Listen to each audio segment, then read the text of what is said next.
Hare Krishna. Today we're going to learn how to make chapatis, which is a kind of Indian flatbread made from whole wheat flour. The process is very simple and it's a very wholesome bread to have with our meal. We just take some flour, add some water to it, knead it into a dough, then roll them out into flat circles and put them on a hot pan. So let's go through the steps one by one. So today we're going to take about approximately 1 cup of whole wheat flour, which should make about 5 to 7 chapatis depending on how large you roll them. And we're going to start by kneading the dough. So to knead the dough, we're just going to put about half of this into a saucepan, and we're going to add enough water to make it very wet.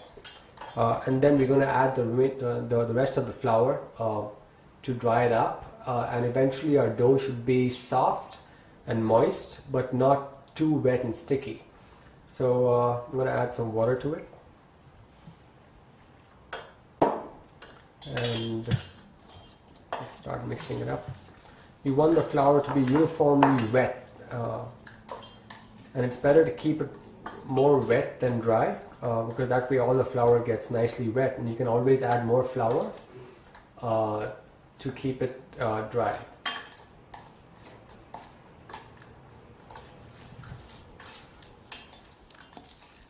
So keep stirring the dough, and once you get a nice paste, you can add some more dough to start getting it drier and thicker. Keep stirring in large circles.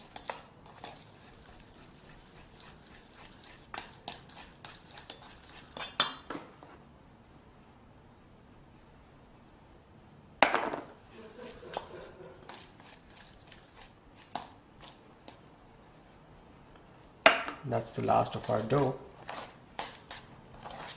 If your dough ends up too wet, you can always add more dough to it. If it ends up too dry, you can add more water. But as a good principle, it's always better to keep it wetter than dry. Once you have your dough of about this consistency, we start to knead the dough with our hands. This just ensures that the flour is wet through and through. There are no dry spots within the dough. This is a little too moist, so I'm going to add a little more flour to it.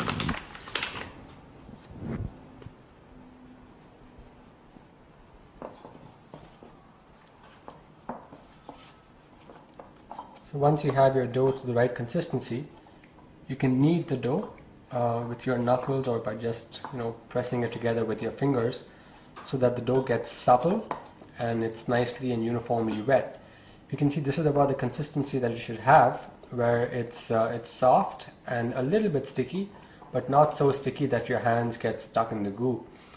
So once you have your dough to this consistency, you can roll it up into a nice ball and let it sit in a covered pot for about half an hour, after which we'll come back and start to roll out the chapatis and cook them. It's been about 30 minutes since we kneaded the dough, so now we're going to go ahead and roll them out into flat circles and then cook them to make our chapatis. So I'm going to pluck off about a ball about 1 inch in diameter, about that size, and I'm going to dry it off a little bit by dusting my rolling board with a little dry flour, and I press it out into a flat circle. Dry out both sides. Now I roll it out.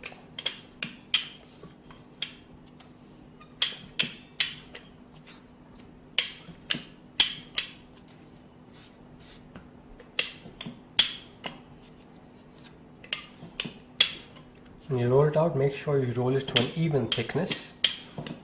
Don't make it too thin and don't leave it too thick. If it's too thick, it won't cook through, and if it's too thin, it won't rise over the flame, as we'll see shortly.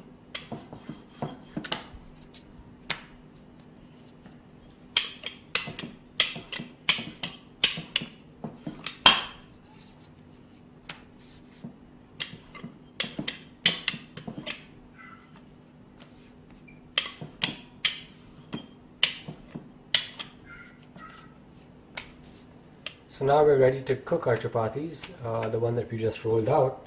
I have my pan here. It's been heating up for about a minute or so on a flame that's about medium. The pan should be fairly hot, and once it heats up, just place your chapati on the pan. Ideally, we should be using a cast iron skillet, but if you don't have one of those, called a tawa in India, you can use any flat pan and it should do just fine. So you place the chapati here, and after a minute or so, when it starts getting done on one side, you'll see small bubbles start to appear on the surface, and that's a sign to flip it over onto the other side. Yeah, so now you can see small bubbles start to appear. It's hard to see because the dough is dark, but you can feel pockets of air rising here, here, here, and here. And once you see these bubbles start to appear, you can just flip it over. That's about what it should look like on the other side. And now wait about 30 seconds. You'll see it start to lift off the edges. And once it's done on that side, we can take it and we can put it directly on the flame of the stove. And then you'll see it rise. A pair of tongs and gently place it directly on the flame. And you see it begin to rise.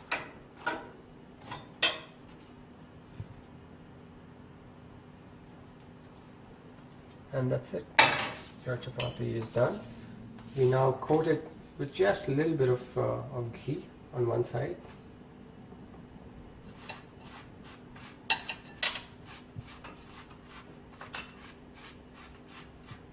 And then we simply repeat the process over and over again for every chapati that you want to make.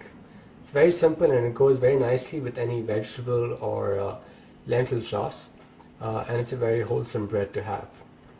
We hope you enjoyed this video. Hare Krishna.